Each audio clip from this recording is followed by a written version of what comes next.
फिर मैंने देखा कि मेमने ने उन 7 मोहरों में से एक को खोला और उन चारों प्राणियों में से एक का गर्जन का सा शब्द सुना।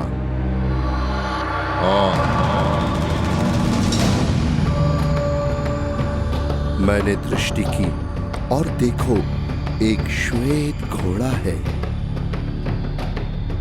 और उसका सवार धनुष लिए हुए है और उसे एक मुकुट दिया गया और वह जय करता हुआ निकला कि और भी जय प्राप्त करे।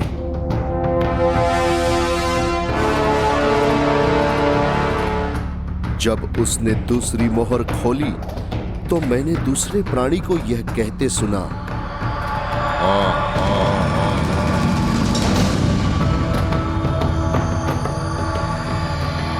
फिर एक और घोड़ा निकला जो लाल रंग का था। उसके सवार को यह अधिकार दिया गया कि पृथ्वी पर से मेल उठा ले, ताकि लोग एक दूसरे का वध करें, और उसे एक बड़ी तलवार दी गई।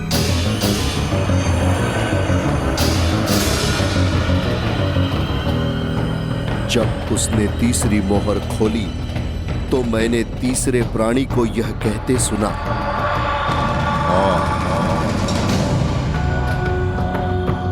मैंने दृष्टि की और देखो, एक काला घोड़ा है और उसके सवार के हाथ में एक तराजू है।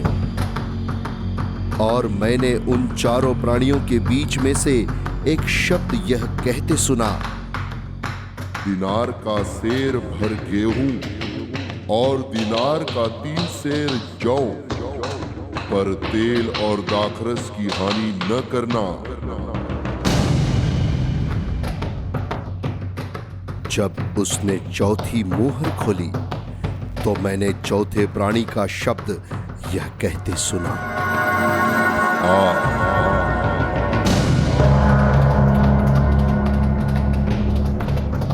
मैंने दृष्टि की और देखो, एक पीला सा घोड़ा है और उसके सवार का नाम मृत्यु है और अधोलोक उसके पीछे पीछे है। और उन्हें पृथ्वी की 1/4 पर यह अधिकार दिया गया कि तलवार और अकाल और मरी और पृथ्वी के वन पशुओं के द्वारा लोगों को मार डाले।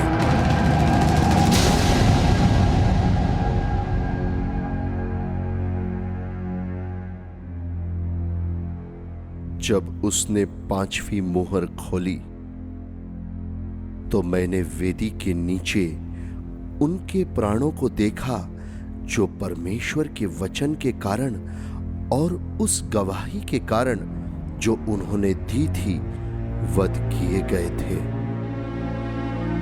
उन्होंने बड़े शब्द से पुकार कर कहा, हे स्वामी, हे पवित्र और सत्य, तू कब तक न्याय न करेगा और पृथ्वी के रहने वालों से हमारे लहू का बदला कब तक न लेगा?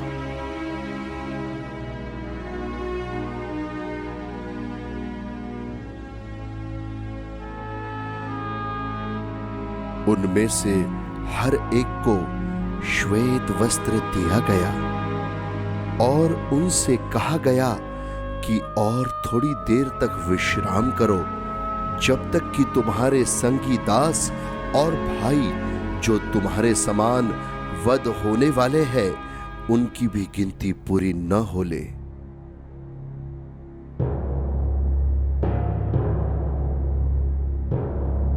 जब उसने 6वीं मुहर खोली तो मैंने देखा कि एक बड़ा भूकंप हुआ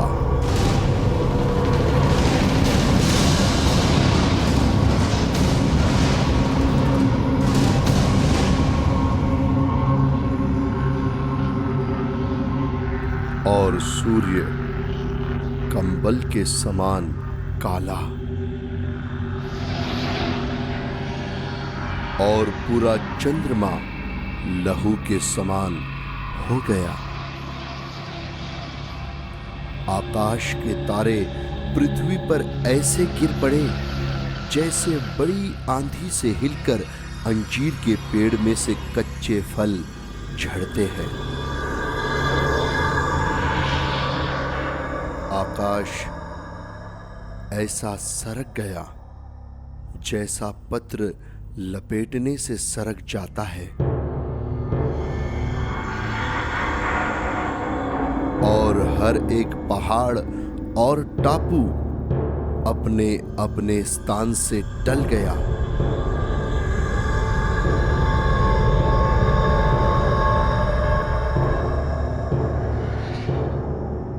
तब पृथ्वी के राजा और प्रधान और सरदार और धनवान और सामर्थी लोग और हर एक दास और हर एक स्वतंत्र पहाड़ों की खो में और चट्टानों में जा छिपे और पहाड़ों और चट्टानों से कहने लगे, हम पर गिर पड़ो और हमें उसके मुंह से जो सिंहासन पर बैठा है और मेमने के प्रकोप से छिपा लो,